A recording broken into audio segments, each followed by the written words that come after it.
السلام عليكم ورحمة الله وبركاته. أعزائي المشاهدين في كل مكان. أنا النهاردة بوريكم شرح كيفية إنشاء حساب على الميديا فاير، وكيفية رفع أي ملف أو أغنية أو ألعاب أو كرتون أو أول حاجة، معلومة مهمة جدا: لازم ترفع الملف من جذوره. ما ينفعش مثلا انا النهارده اعمل لكم الشرح على برنامج مثلا تصوير الالعاب، ما ينفعش اخد تصوير الالعاب ده واعمله ملف وارفعه كده، بعدين ايه، او مسح البرنامج اللي عندي واجي اجربه مش هيشتغل، لانه مش هينفع. يعني انا لو عملت ملف ورفعته، بس قبل ما احمله حذفت البرنامج من عندي، يعني قمت عامل كده وقمت عامل كده وكده وقمت حذف البرنامج، وبعدين بعد ما حذفت البرنامج مش جيت احمله بقى من على الموقع، قلت فيها بقى انا انا جامد ومش عارف لا، مش هيحمل. لازم تبقى فاهم كل حاجة قبل ما تحمل. المهم، مثلا اجيب البرنامج ده، لازم اجيبه من جذوره. مثلا انا حافظه هنا البرامج اهو، ده البرنامج اهو، وده الباتش، باتش البرنامج والبرنامج اهو، ده الباتش ده البرنامج. انا ممكن بكل طريقة بكل ذكاء او حاطط دي هنا وعامل منها ملف اهو، ده البرنامج، خلي بالكم اهو، بس بيحمل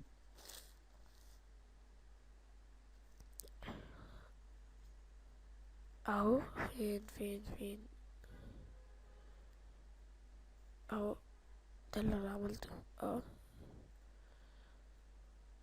اخده برا على الديسكتوب،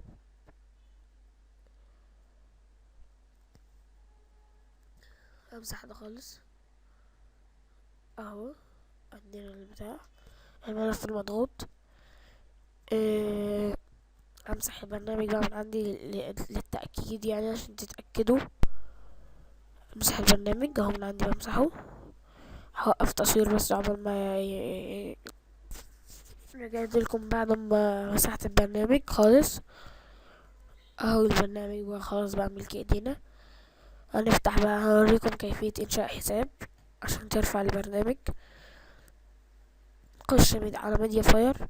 لو انت ما عندكش ميديا فاير هنا، هتكتب في جوجل موقع ميديا فاير، هيجيب لك الصفحة دي. لو عندك حساب هتخش، لو ما عندكش هتسجل الدخول.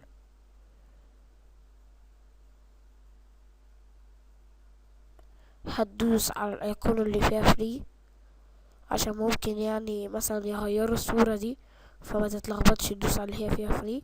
يعني طبعا انت ما ينفعش تدوس على اللي فيها دولارات. ده الاسم الاول. الاسم الاخير ده اي ايميل، هوت ميل، جيميل، اي حاجة، ياهو. دي باسورد، مثلا نكتب اي باسورد كده، وهنا اي باسورد اهو. يعني مثلا كده اهو، ودي نعمل عليها علامة صح كده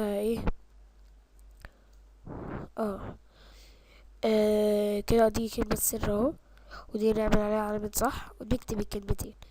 بعد ما تدوس على الايقونة دي، بعد ما تدوس على الايقونة دي هيفتح لك حسابك بالشكل ده.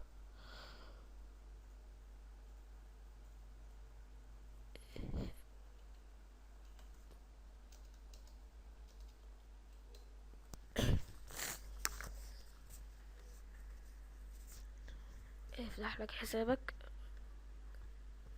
اول لما تدخل على حسابك هتلاقيه بالشكل ده.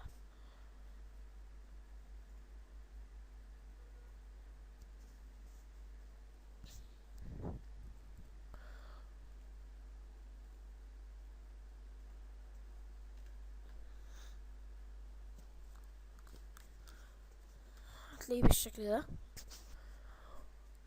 اول برنامج شارح لك نفسه، بيقول لك كيفيه طريقه التحميل، كيفيه التحميل. هتاخد الملف المضغوط من عندك وتحطه هنا. يعني تاخد الملف المضغوط من عندك وتحطه هنا. هيحمل. الو، استنى كده ثواني معلش. اهو، الاول بيشوف الملف بيعالجه. دي احسن ميزه في 2013. لازم يعالج الملف قبل ما يحمله على الميديا فاير. شوف فيه فيروسات ولا لا، عشان لو فيه فيروسات مش هيقبل يحمله. معلش بس عشان البرنامج كبير. هوقف لكم وهرجع لكم بعد التحميل. أعزائنا المشاهدين، السلام عليكم ورحمة الله وبركاته. رجعنا لكم بعد التحميل. يعني التحميل خد وقت لدرجة ان انا اتفرجت على حلقة كونان. بعد ما البرنامج حمل هندوس دي.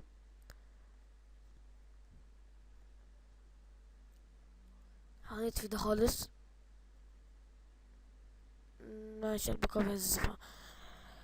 البرنامج اهو. هندوس داونلود. هينزل في الديسكتوب. سيف. عشان احنا عندنا واحد فهنمسح ده. اهو مسحه خالص. اهو دي مسحته. ده بقى عشان ده الاصلي هياخد وقت شوية. طبعا الغيه. لا. والغيه وعيد محاولته. بس يا جماعة هوقف التصوير لحد ما التحميل يكمل. السلام عليكم ورحمة الله وبركاته. رجعت لكم بعد تحميل البرنامج. اهو البرنامج حمل. اهو البرنامج. طبعا ما عنديش البرنامج خالص اهو. تشوفوا ما عنديش البرنامج. اهو ما عنديش البرنامج. مسحته قدامكم. اهو شغله. اهو ده البرنامج. هيتسطب عندي عادي. هيتسطب عندي اكنه جديد خالص. عشان بس اثبت لكم ان ده حمل. يعني احمل بجد. لكن انت لو كنت مثلا خدت برنامج كام استوديو وعملته بنفس الطريقة ورفعته على اليوتيوب، ما كانش هيحمل. ورفعته على اليوتيوب مثلا وعملت فيديو عن برنامج كام اهو. برنامج اهو. اهو.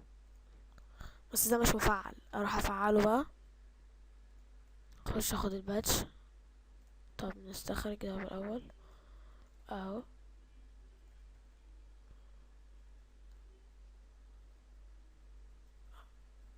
ده البرنامج خلاص. ده الباتش.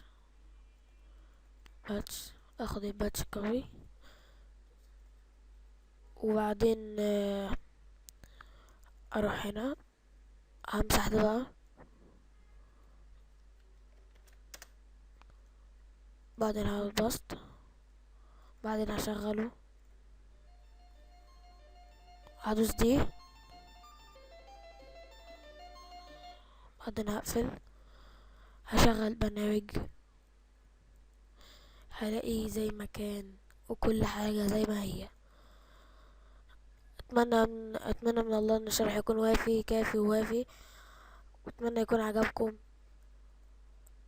السلام عليكم ورحمة الله وبركاته. كان معاكم اخوكم تميم من مصر. السلام عليكم ورحمة الله.